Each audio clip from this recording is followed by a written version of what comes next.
Railway के लिहाज से बजट में एलोकेशन को बढ़ाया जाए, इसकी संभावना इस बार थोड़ी कम दिखाई दे रही है, क्योंकि वित्त मंत्री का फोकस रहेगा कि नए बड़े इंफ्रास्ट्रक्चर प्रोजेक्ट्स के ऐलान की बजाय जो मौजूदा रेल इंफ्रा प्रोजेक्ट्स हैं, जो इनकी अहमियत है, उस पर फोकस किया जाए। सूत्रों से हमें जानकारी मिल रही है, पैसेंजर्स के लिहाज से बड़ी घोषणा इस तरह से देखने को मिल सकती है कि 50 से ज्यादा नई ट्रेनें चलाने का ऐलान वित्त मंत्री अपने इस बजट में कर सकती हैं, और इन ट्रेनों में खासतौर पर वंदे भारत स्लीपर और अमृत भारत ट्रेनों को शामिल किया जा सकता है। इसके अलावा जो फोकस देखने को मिलेगा खासतौर पर बजट एलोकेशन को लेकर, वो रेलवे इंफ्रास्ट्रक्चर को किस तरह से मॉडर्नाइज किया जाए उस पर देखने को मिल सकता है। साथ ही साथ track safety, passenger safety, electrification और कवच 4.0 के विस्तार के लिए इस बार के बजट में ज्यादा एलोकेशन देखने को मिल सकता है। और साथ ही इसके अलावा जो अभी मौजूदा बड़े इंफ्रा प्रोजेक्ट्स चल रहे हैं, चाहे वो डेडिकेटेड फ्रेट कॉरिडोर हो, हाई स्पीड रेल कॉरिडोर हो,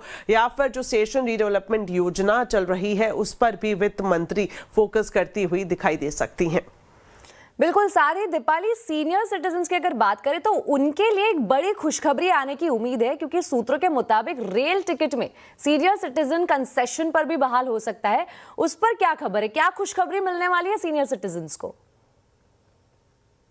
देखिए, ट्रेन टिकट पर सीनियर सिटीजन्स को एडिशनल सब्सिडी जो रेलवे की तरफ से दी जाती थी, उसे बहाली को लेकर अब चर्चा फिर से शुरू हो गई है। सूत्रों से मिल रही जानकारी के मुताबिक जो रेल मंत्रालय और वित्त मंत्रालय के बीच में प्री बजट मीटिंग्स हुई थी, उसमें भी इस पर बातचीत की गई थी, और रेलवे ने बाकायदा ये प्रेजेंटेशन भी दिया था कि अगर इस एडिशनल सब्सिडी को सीनियर सिटीजन्स के लिए दोबारा से बहाल किया जाता है तो किस तरह से अतिरिक्त आर्थिक बोझ को मैनेज किया जाएगा। और रेलवे के सूत्र ये भी बता रहे हैं कि उस प्रेजेंटेशन में एक फाइनेंशियल जो कंडीशन रेलवे की इंप्रूव हो रही है, इसे लेकर पूरा ब्यौरा भी दिया गया था। लेकिन मैं यहां पर आपको कहना चाहूंगी कि यहां पर कोई अंतिम फैसला फिलहाल नहीं लिया गया है सीनियर सिटीजन्स के लिए ट्रेन टिकट पर एडिशनल सब्सिडी की बहाली को लेकर। लेकिन ये चर्चा इसलिए इंपॉर्टेंट हो जाती है क्योंकि अब से कुछ ही दिनों के बाद बजट है, और ऐसे में अगर इस पर चर्चा हो रही है तो इसकी अलग अहमियत बन जाती है। आपको बता दूं, मार्च 2020 में कोविड के दौरान जो सीनियर सिटीजन्स को 45 से 50% की अतिरिक्त छूट रेलवे की तरफ से दी जाती थी, उसे बंद कर दिया गया था, जो अब तक जारी है।